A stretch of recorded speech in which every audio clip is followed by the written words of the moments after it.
In this video, we're going to be talking about the importance of leveraging your brand story when it comes to your SEO strategy. Let's go.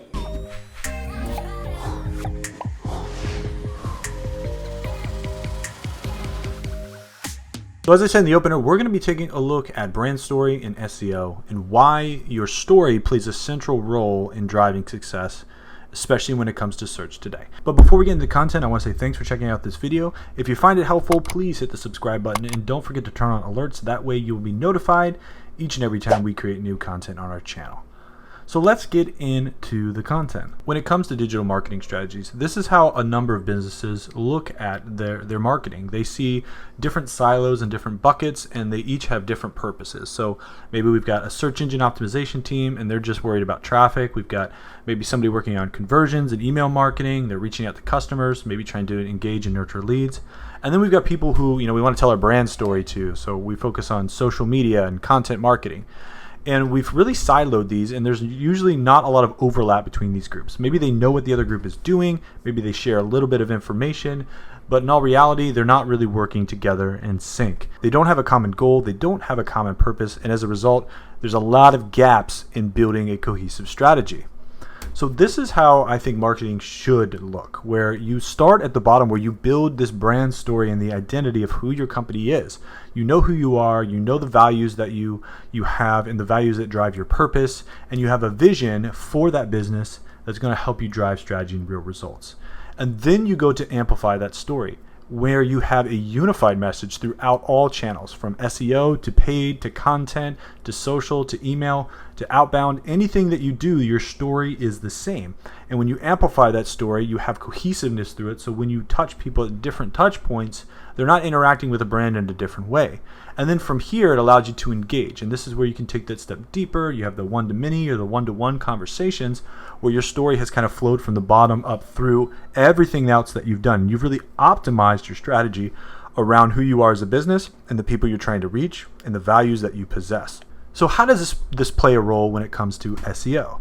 Well, if we look at search engines today, they've changed obviously quite a bit, and they're not relying on the old algorithms as much. They really adapted and built upon it, and we're in the age of semantic search. So they're looking at deeper connections. So we've got two groups that we're marketing to. We have the users, which we're creating content for, we're trying to drive to our site, and we have the machines, which we also need to tell about our brand and our company, and we want to make sure that we get indexed properly for the terms that match user intent. Both of these groups really meet in that group in the middle with intent, where the user is looking for something and the search engine is trying to give them what it is that they're looking for. And as brands, as companies, we've got to understand what our users are looking for, what the search engines are seeing as valuable content, and how we can position our brand story to match that user intent so that they take the next step and engage with us. So this is where we have that crossover in our strategy, and we have to think both creatively and technically as SEOs and as digital marketers in order to make sure that we position ourselves appropriately.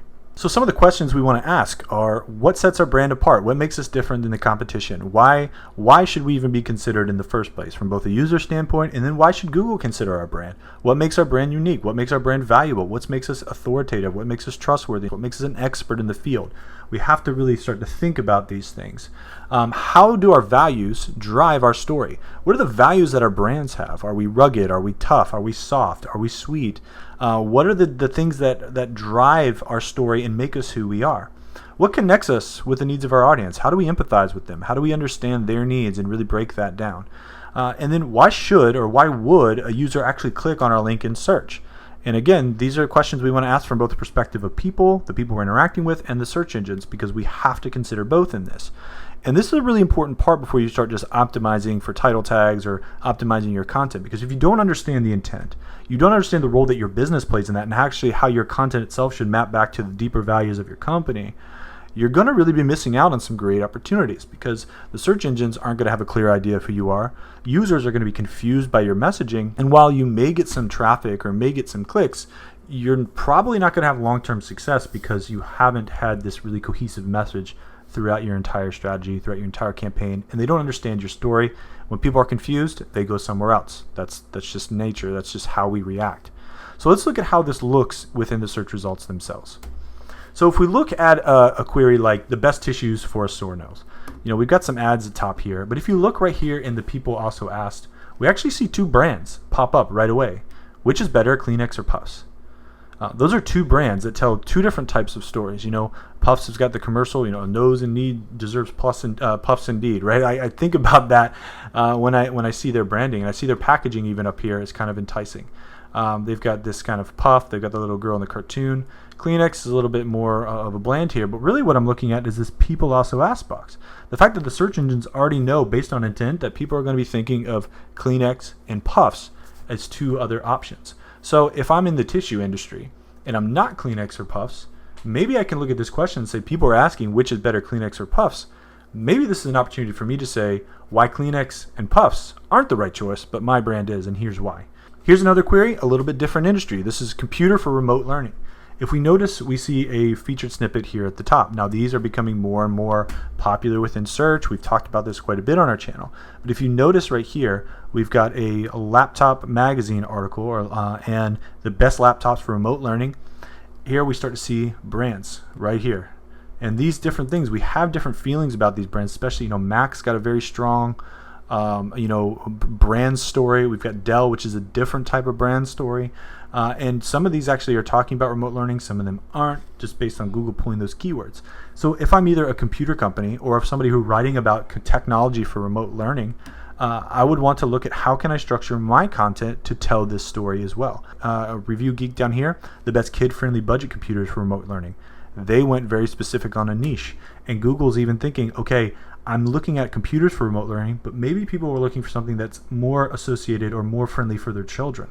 So that's something interesting to look at because they're looking at filling the gaps within the story. Somebody has a story around this query that they're telling themselves, I need a computer that's reliable, that I can do homework on, that I can learn on, and I need it to be something that's not going to break. And maybe people looking for this query also are on a budget. And Google was already assuming that based on that top query here. So we really want to make sure that we're looking at the search results and we understand some of the queries being used and some of the title tags being used and how they're maybe assuming what the intent of that query actually is. So from this one, we see some heaviness on some brands, some top brand names. We also see something about kid-friendly. We see about budgets. If we're in this industry and we market to them, we have to think about these when we're telling our story. These companies did. They earned some visibility for that.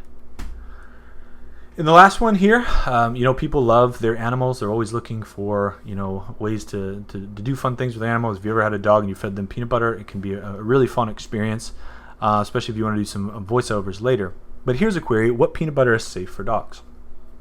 Right at the top, we've got a featured snippet, but we also see these images here. Now, these images aren't necessarily in this article. This is part of the image pack.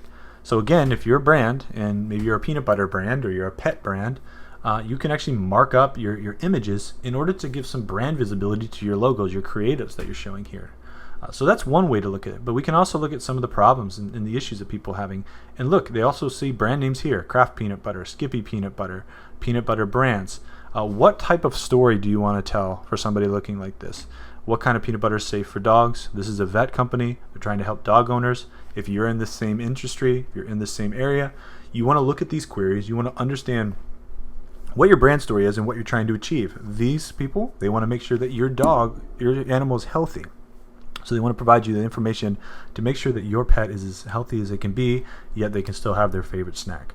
So as you can see, when you start to really look at the search results, you can see how brand, and more specifically your brand story, plays a big role in how you're positioned, how Google can trust the results, and whether or not, there may be some alternative searches and you can start to trigger other queries by having a strong brand story. And people will say, well, I know brand X is really important. And then they might start using your brand in the queries, and to a point where Google starts saying that this is something important. This brand really knows what they're talking about, and it can raise that visibility of your company. So here's some key takeaways. Your brand story is more than just your creatives and your content. It goes a lot deeper than that, and it goes into your values as a company, your purpose, your identity, and how it all connects together, and how that story is being told across all the different channels we have for us today. Now, search engines are most concerned with search intent, and they want to make sure that the results that they're delivering match the intent of the searcher.